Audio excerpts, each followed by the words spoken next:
Dito Dino, Paulo Ferreira de Carvalho, William Pérez Lemos, a Rádio Continental lançou o Hélito de Oliveira e a mim também. E eu era discotecário e locutor de um programa chamado Juventude, Amor e Música. Depois me puseram no futebol e eu fui melhor. Aí um dia eu desci a escada do Cine Joia, que estava desativado já, onde a prefeitura autorizou para a rádio funcionar lá, rádio clandestina. E aí tinha 2 cabeludinhos lá na recepção, entendeu? Nem é recepção, não, tinha 2, 3 cadeiras lá. Chitãozinho e Chororó. Foram procurar João Dureza, João Batista da Silva, que fez rádio sertanejo no norte do Paraná e depois voltou para nossa terra. Ele era de Muzambinho, já faleceu. O túmulo dele é do lado do túmulo que está onde estão a minha mãe, a minha avó e a minha tia Antônia, entendeu? Então eu sempre passo lá e falo: ô João Dureza, como é que vai? Eu publiquei aí no dia do rádio. Sim, eu vi. Você viu? Você viu que pobreza do estúdio? E eu no estúdio da Bandeirantes, uma beleza, com 5 microfones. E o você João disse Dureza... que aprendeu muito com ele.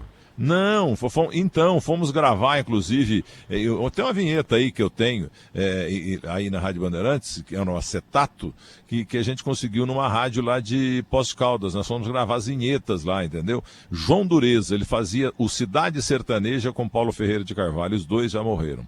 Agora, por falar nisso, permitam-me, eu quero falar eu não sei quem que inventou analisar time e jogador do passado, chamando de celular ligado. Não. O Thiago Galassi, meu amigo aqui, que tá com a bola cheia, tirei ele da sarjeta várias vezes, agora ele tá com a bola cheia.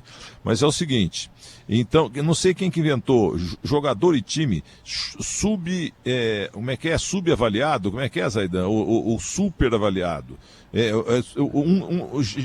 Cara que na história, time que na história que foi com nota 6, mas merecia 9. Superestimado. Superestimado, isso. Não sei quem inventou. O pessoal do UOL faz muito isso. Sempre põe uma personalidade lá para analisar. Muito bem. O Silva, que morreu ontem à noite, foi mal avaliado pela história. Porque o Walter Machado da Silva, que eu entrevistei várias vezes, ele nasceu em Ribeirão Preto, jogou um pouquinho no Botafogo, de Ribeirão Preto, no Batatais, foi revelado, na verdade, pelo São Paulo Futebol Clube, depois deu uma rodada, foi lá pro Corinthians, chegou a jogar um pouquinho com o Pelé lá no Santos, jogou na Argentina, fez gol adoidado, terminou na Venezuela, jogou no Barcelona. No Barcelona ele jogou só amistosos porque não podia inscrever jogador e tal, lá tinha uma punição, não podia mais jogar atleta estrangeiro. E esse rapaz, senhor, advogado, eu e o Simate tentamos entrevistá-lo há mais ou menos um ano, um pouco menos, um pouco mais.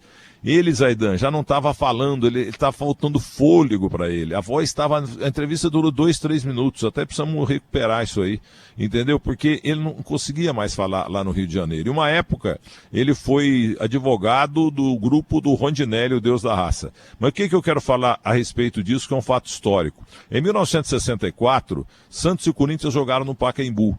99% da torcida do Corinthians lotando o próprio da municipalidade, e Ferreirinha fez 1-0, Pelé empatou. Bazani fez 2-1, fez 1-1, fez 2-1, Pelé empatou. Entendeu? Aí no 2-2, o Santos enfiou um monte de gol no Corinthians, estava 7-3. Aí no fim do jogo o árbitro marcou um pênalti pro Corinthians. Quem foi bater? Walter Machado da Silva, o Batuta. Ele bateu, fez o gol. O jogo terminou 7-4, foi aquela célebre semana que o Oswaldo Brandão tomou 18 gols, 11 pelo Botafogo e Ribeirão Preto e 7 pelo Corinthians, e o estádio inteirinho vaiou o Silva. Por que isso é histórico? Eles escolheram como bode expiatório o Silva para demonstrar toda a torcida do Corinthians, todo o seu desespero, a sua raiva contra o resultado do jogo 7-4. Então esse pênalti que ele converteu, estava 7-3 e acabou 7-4, é o único gol da história do Corinthians desde que o time nasceu lá no Bom Retiro, em que o gol foi vaiado.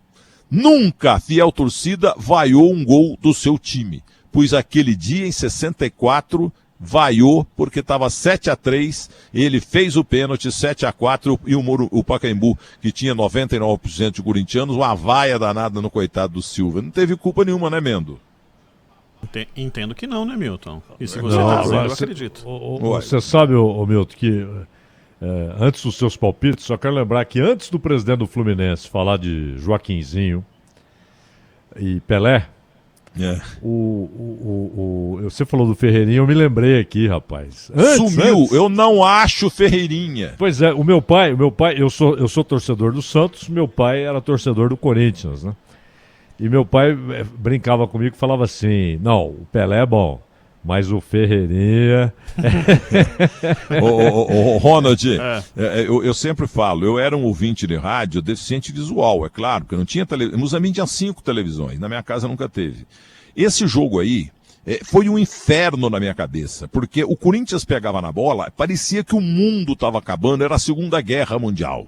E eu morrendo de medo do Corinthians, aí o Corinthians fez 1-0. Mas o Pelé empatou num silêncio danado. O Pacaembu quase caiu com o gol do Ferreirinha. Aí o Pelé empatou, ficou silencioso. Aí veio o Bazani da Ferroviária, empatou, já morreu também. Ele fez 2-1. De novo, aquele barulho ensurdecedor. Mas eu ouvindo Rádio Bandeirantes, Fiore e Gilhote. Pode ver aí.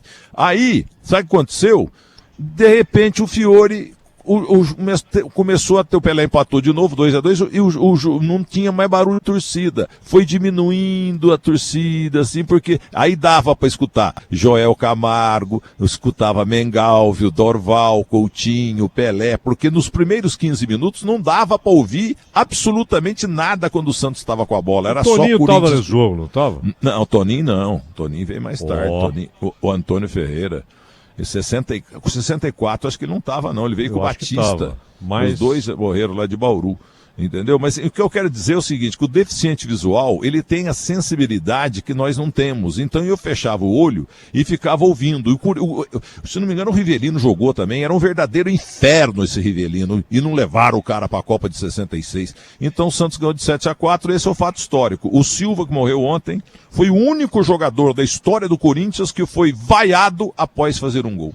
Eu acho que o Rivelino não estava, não. Que 64, né? Acho que ele começou em 65. Ele jogava na preliminar. No aspirante, no aspirantes. E o Pacaembu recebia lá o time de aspirantes do Corinthians completamente lotado. Mas eles não queriam ver o jogo principal porque o time do Corinthians era muito ruim. Então a torcida do Corinthians ia mais para ver o Rivelino, na preliminar. Milton, seco para você. Flamengo e Independiente del Valle. Del Valle 2-0, porque o clube de regatas do Flamengo antipático merece perder muito mais. Aliás, hoje, aqueles caras todos estavam com Covid, eles não podem jogar hoje não. Ou estavam com Covid só domingo? Não, tá. Palmeiras... Passou o período de 10 dias, Milton. É isso. Palmeiras e Bolívar. Bom, 2-0 pro Del Valle, que é um timão. Qual é outro jogo? Palmeiras e Bolívar. Meu Palmeiras, do grande Luxemburgo, Palmeiras espetacular, vai ganhar de 2-0, vai ser espetacular a apresentação do meu querido Palmeiras. River Plate e São Paulo. River Plate 3-0. Olha o Manuel. 3-0 já ficou bravo aqui, olha que até falar. tá nas minhas redes sociais, tá fazendo até algum sucesso. É o seguinte, River e São Paulo. É mais fácil Lula virar assessor de imprensa do Bolsonaro do que o São Paulo não perder hoje. Ixi. Tchau, Milton. Fala, Zaidan. Corinthians e Atlético Goianiense no Brasileiro, vai ser 1-0 para Atlético Goianiense. Claro, Wagner Mancini. Joga muito bem fora. O Gabi Guimarães. Gabi! Ela tá no telefone, Milton, não pode falar agora não. Mas que pena, a grande sacada desse programa é a Gabi Guimarães. Abraço, Milton. Uma boa tarde, você está me dispensando. Não, lógico, já estamos com 4h20, Milton. Eu falei só 20 minutos hoje. Tchau, Milton. Mas a culpa é minha. Mas Milton Neves, quando entra, o Ibope aumenta. Tchau. Vamos lá, tchau.